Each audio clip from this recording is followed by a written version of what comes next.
When double jungling, you want to choose two camps to do for your jungler. The most common would be Gromp and Blue. When doing Gromp and Blue, you want your jungler to give you level 2 from Gromp, and then you give him a leash while not taking any of the camps from Blue. This way you hit level 2 and your jungler gets a decent leash from Blue and jungles towards the bottom side of the map. When doing this, you want to walk towards lane right after instead of TPing.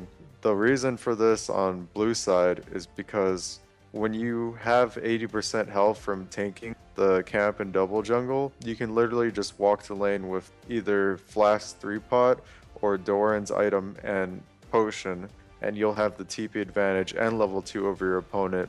Generally, most opponents like to go wolves or wraiths and then just TP into lane, but if you get that TP advantage and push up the third cannon wave and back in TP, you'll be up an item advantage and you'll find yourself with lots of control in the lane. So depending on your champion, there are many options of what to do, but when you're an AP champion that can't double jungle or can't solo a camp, one option is to show up into lane early and pull the wave into the brush.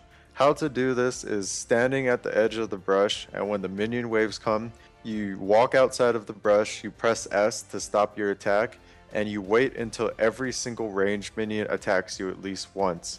When the last ranged minion winds up and starts to attack you, walk back into the brush and your lane will be pushing back towards you. What this will do is when the enemy double jungles or does any camp, they'll still arrive around a certain time depending on how fast they do, but this way you won't be at a disadvantage of being forced to push the wave, and you'll deny some creeps to the enemy top laner. So the third start that you want to do if your jungler is also a double jungle, but instead you and your jungler go to your red buff on blue side where your bot lane is doing golems, and what your jungler does is smite over golems for the golem buff and then just walks to red and does red and then wraiths. What this does is it gives your bottom a strong enough leash to be able to do golems and then walk to lane without missing that many creeps. In bot lane, every time they do golems by themselves, there's always a chance for the lane to RNG, and sometimes it can RNG really badly.